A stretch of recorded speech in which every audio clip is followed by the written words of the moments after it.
Welcome back. Let's continue to break this down. Allow me to talk about the aspect that now I want to assume you already have your visa and now you're planning to travel to US. First of all, as you plan to travel to US, you've got to know what is the type of visa that I have.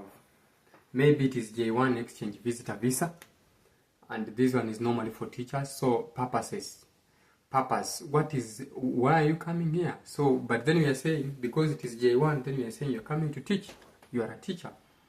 So you've got to know. And the requirements, we've already said what are the requirements for you to be given a J1 visa. You must be sponsored by a US organization such as a school or an exchange program that is in charge of the organization. If you watch my videos in my YouTube channel, you will find all those particular organizations there. The school must be approved sponsor for the J1 visa. You must have a teaching position either at the primary, secondary or university level, and therefore you are coming to teach. You typically need to demonstrate degree or equivalent qualification and teaching license depending on the state where you're going to also work. You may be required to return to your home country for at least a period of 2 years before you can again come back here, unless maybe with some exceptions of maybe renewal or extension of your visa.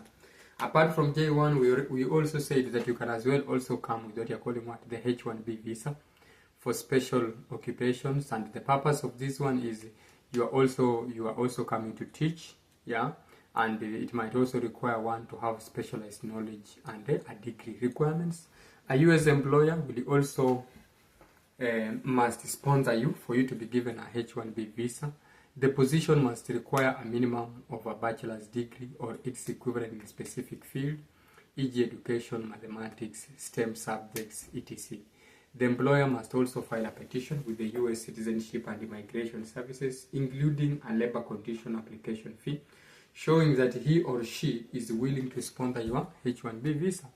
If you are approved, then you can work in the US under the H1-B visa for up to 3 years with the possibility of extension for H1-B, they extend 3 years again. So a total of what? A total of 6 years. But for H1-B, you work for the first 3 years with an extension of 2, a total of 5 years. That is for J1 visa. So you've got to know what is the type of visa that I'm going to use to come to US. So apart from that, we also have what you're calling O-1 visa for individuals with extraordinary ability. For example, athletics. If you are recognized having extraordinary ability in teaching, e.g. an expert in subject area, you might qualify for the O1 visa. So that is also another type of visa that can bring you to the US. So the requirements, we are saying that either you're coming to US with the H1-B visa, J1 visa, or what you're talking about, O1 visa. But then now, what are the requirements for the O1 visa? You must show evidence of your extraordinary skills, such as national or international recognition or awards in your field, before you can be given the O1 to come to US. But then we are also saying that apart from that, you are sponsored, or you must be sponsored by either a school or an employer in US for you to be given your O1 visa. So all those 3 types can help you to come to US to teach, to work. Secure a job offer. But then before anything, as you plan to come to US, you must be given a job offer before you can come.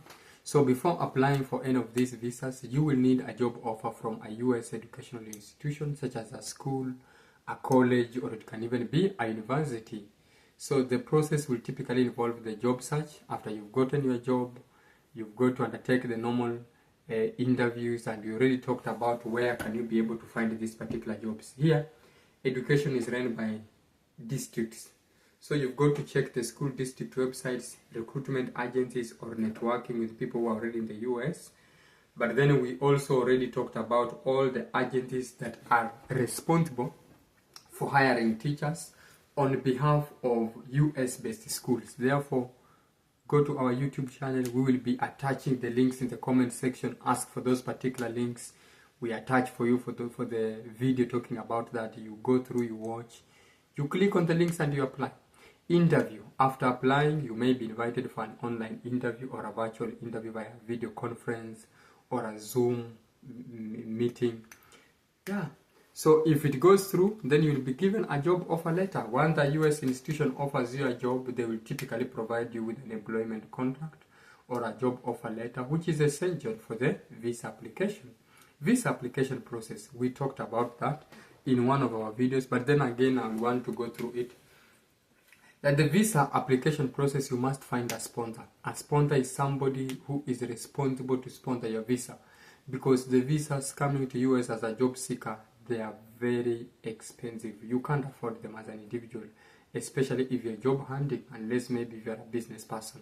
So you need to find a sponsor, and your program sponsor can either be a school or an exchange program institute, which I already talked them in one of my videos. I already talked about them in one of my videos, and they are on my YouTube channel. So if you've been following me, go through my videos, you will find that I've shown you all the organizations that are responsible for sponsoring J-1 visa, H1-B visa.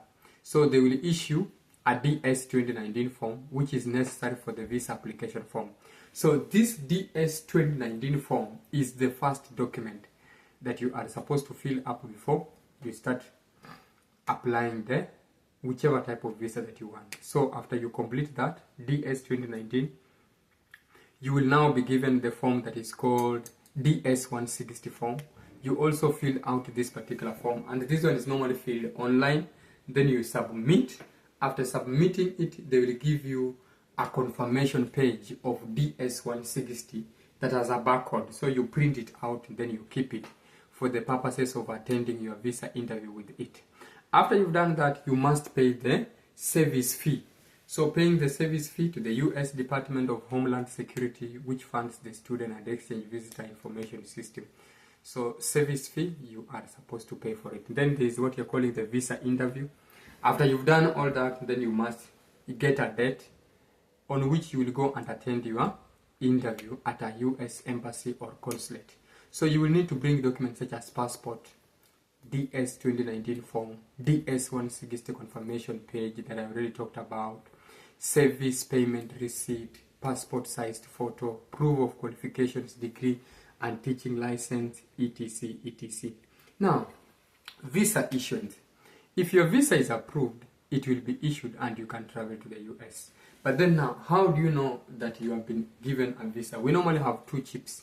Either you are given a pink paper or a pink piece of paper on your day of your visa interview. If you are given a pink paper, then you must try again. But if you are given a blue paper, then you have to know that you got your visa.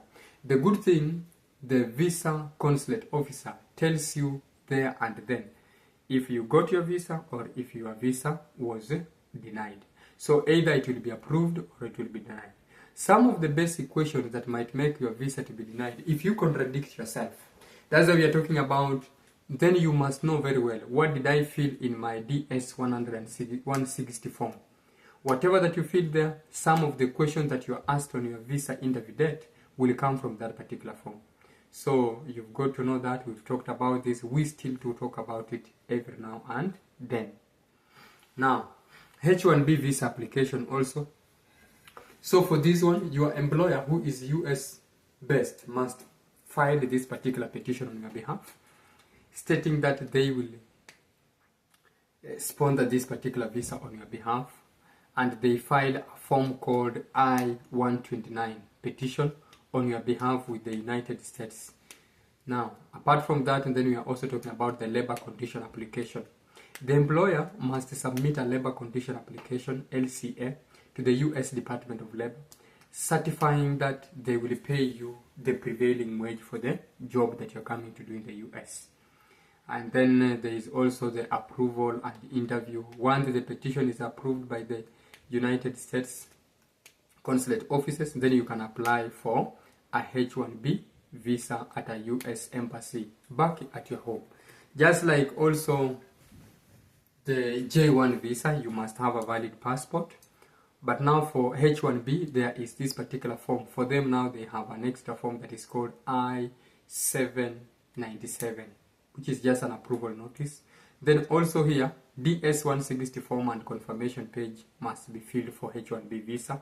The job offer letter, you require it on your day of your visa interview.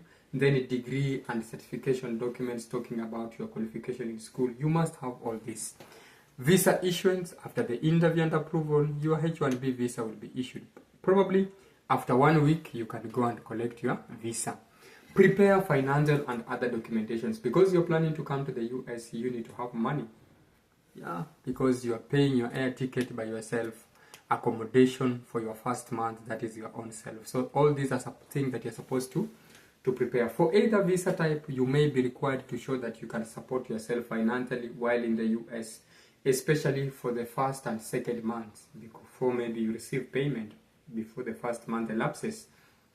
So you must show a worthwhile bank statement, enough that you will be able to pay for rent, you'll be able to pay for your transportation around here, you'll be able to feed yourself before you receive your first payment. Remember, in US, this is a first world country, and nobody will want to see people sleeping on the street. So that is the reason as to why you need to prepare financial and other documentations. Relocation and accommodation. Once your visa is approved, so you need to start planning for your move. What do you need? You need to ensure that probably, where do I get my accommodation? In US, everything is done online. I remember when I was coming, even accommodation, I booked my accommodation while I was still back in Kenya. So you've got to pay for your apartment. Let's say maybe you pay for the application fee for the apartment while you're still in your home country.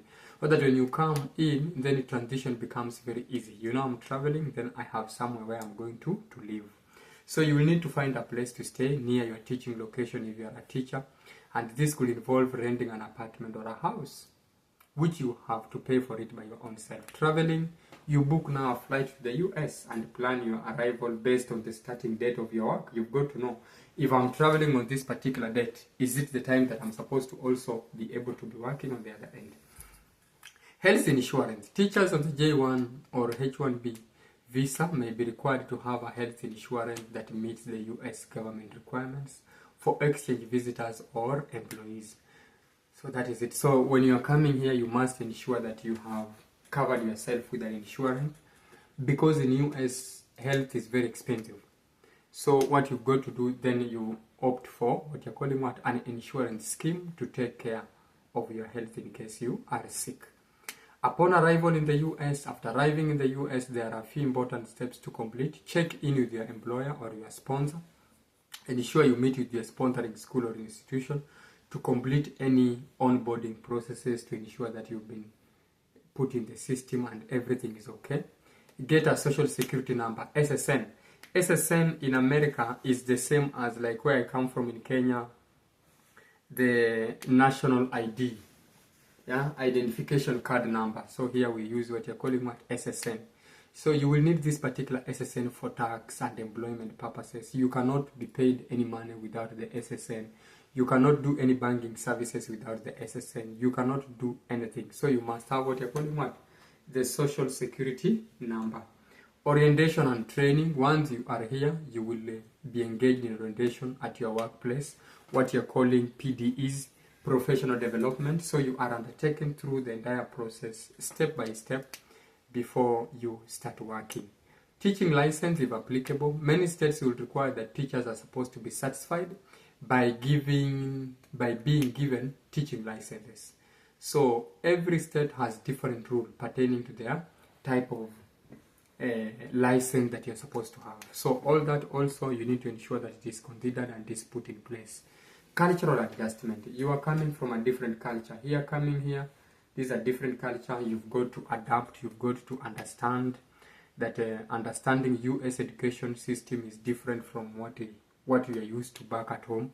So you will take some time, of course, to familiarize yourself with the education system, teaching methodologies, curriculum and expectations. You will also be shocked with here everything is different, starting from the student, the teaching methodology and the system. But then we believe with the time, because there is good system in place, you will be guided through on how you go about to settle, to start working and all that. Because you're coming on an exchange program visa, you've got to ensure that you're taking note of cultural integration. They want you to bring your culture here. That's why it is called an exchange visitor program. That is J1 and H1-B. So you've got to ensure that you bring your culture here. and also take back their culture to your home country. So cultural integration is very important, so you need to be prepared for differences and consider joining professional networks or expert groups for support, just in case you have any problem. So starting a teaching career in the US requires careful planning and a series of steps that are supposed to be put in place for you to be able to come and settle in without so much struggle. So yeah, your visa application, job placement, relocation are handled smoothly.